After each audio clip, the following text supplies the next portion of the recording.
to Southern California. And that's where we're going to go right now as we bring in our Chargers reporter, Lindsay Theory, who is actually at Chargers camp and has breaking news for us. Lindsay, what more can you tell us?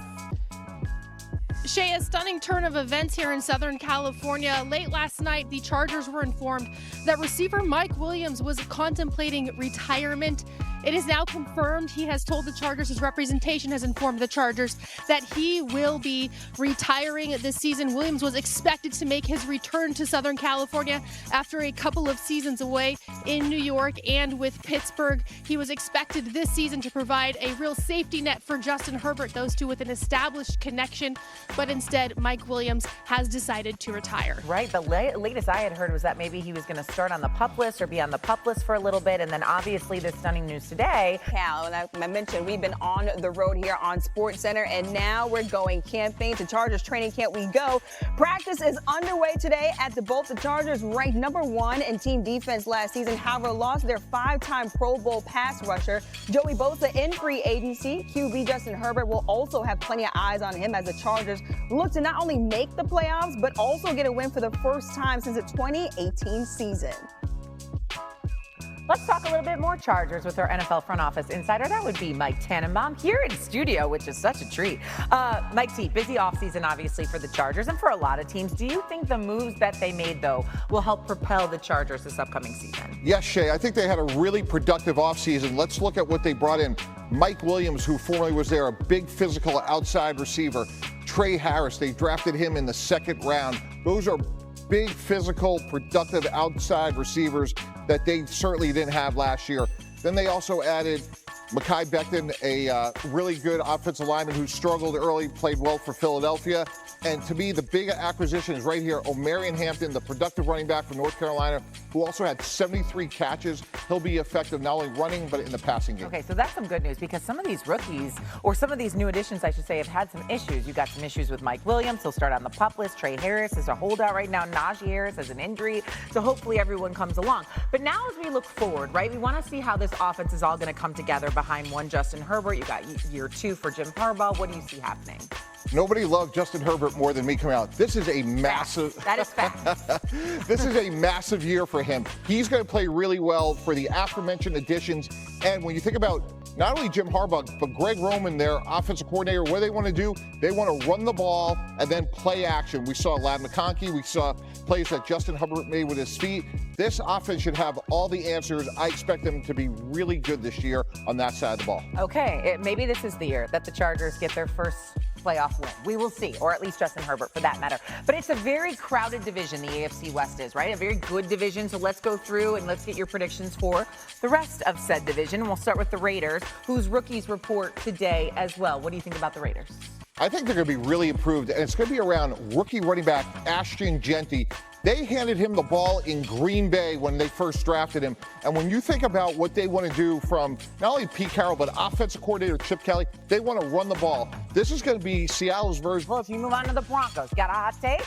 I do. Their defense is going to be even better, and they led the league in sacks. They were top 3 overall. They added Dre Greenlaw, Taloa Hufanga from San Francisco, 2 veterans that are really good players, and then Jahdae Barron, first-round pick out of Texas. So they took a strength, Shay, and actually made it better. And again, in the West, when you're competing against Justin Herbert and obviously Patrick Mahomes, I love what they did. Fortify his strength. This defense is going to be dominant this year. Right, and obviously that is one of Peyton's strengths. And then you've got Bo Nix in year 2. All that is good things. And now the Kansas City Chiefs. Josh Simmons, left tackle here, Ohio State. Shay, if he was healthy, he was a top 10 pick. I love this draft choice. Take a weakness and make it a strength. Last year, this team won 15 games, but really struggled in pass protection. Re-signed Trey Smith, who we're looking at here. Hopefully they have a healthy Rashee Rice. Obviously, Travis Kelce is back. But it all starts up front with Josh Simmons and Trey Smith. Protect the franchise in Patrick Mahomes. Okay, so usually this is the point in the conversation where we say, so can the Chiefs do it again? Chiefs, though, got dismantled a little bit in the Super Bowl. And so who would you pick to win this division? The Kansas City Chiefs. That is the point in the conversation. Shay, here's why. They won 15 games a year ago and went to the Super Bowl, and they are better. They are a lot better. This was a team that was 26 in yards per pass attempt, 30th in air yards per completion. If they could protect this guy right here, Patrick Mahomes, with a healthy Rashee Rice, Xavier Worthy, last year's first-round pick, and a healthy Hollywood Brown, they're going to be a lot more explosive. So it's kind of scary. In an off-rebuild year, they got to the Super Bowl. I think they're going to be even better this year. Oh, that is a scary thought, especially considering the Kansas City Chiefs have won that division 9 consecutive years in a row. Scary thought. Mike T, we'll see you a little later. At the mic, as the Chargers become the first team to begin training camp today, here he is on the benefits of beginning his second season.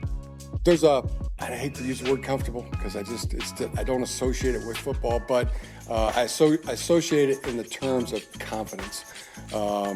Everything you're doing for a second time. Everybody that was here last year. I mean, they know the system. They know the plan better than they did a year ago. I know I got K-Mac. I got Derwin, Justin, the other elite 10. There's a confidence there.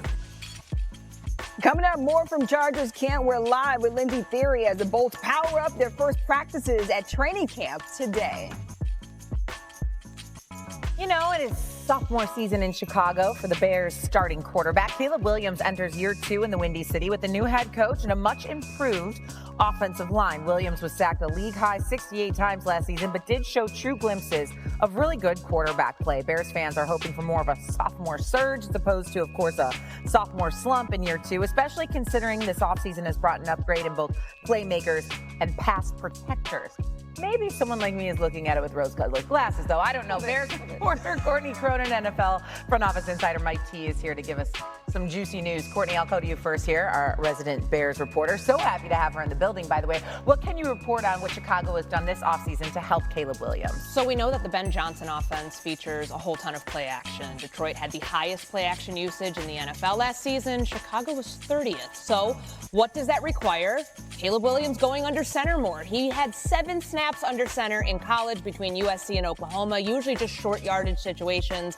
Only 84 in Shane Waldron's offense last year. So, as Caleb calls it, it's the Ben Johnson effect. He has been a right foot up in the gun sort of quarterback his entire career. Now he's starting with his left foot forward. So little changes like that. Working on the center quarterback exchange with new center Drew Dahlman has been a huge part of the offseason, and they've been throwing a whole lot at him. A lot of long, lengthy, worded play calls, multiple calls at the line of scrimmage to give him some autonomy about what happens when the ball is snapped and going tempo a lot. That is what we have seen in some of the early practices. Yeah, so Courtney's laid it out right there. So, Mike T, what are your expectations for Caleb Williams in year 2? Improvement, but bumpiness, and a lot for what Courtney laid out, which is, look, last year, Ben Johnson's Detroit offense led the league with snaps under center. I work with Ben in Miami. He is a rule-based fundamental coach, and something that I know Courtney's already witnessed.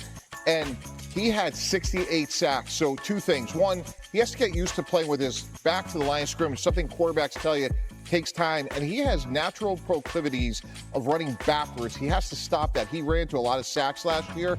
If he can get used to play action, cut down sacks, they will be improved. So you could be relieved, Shay. I'm like, come on. He hasn't had like a shirt-up offensive line yet since he's been in the NFL. Now it's a short. 68 sacks, though? I'm right.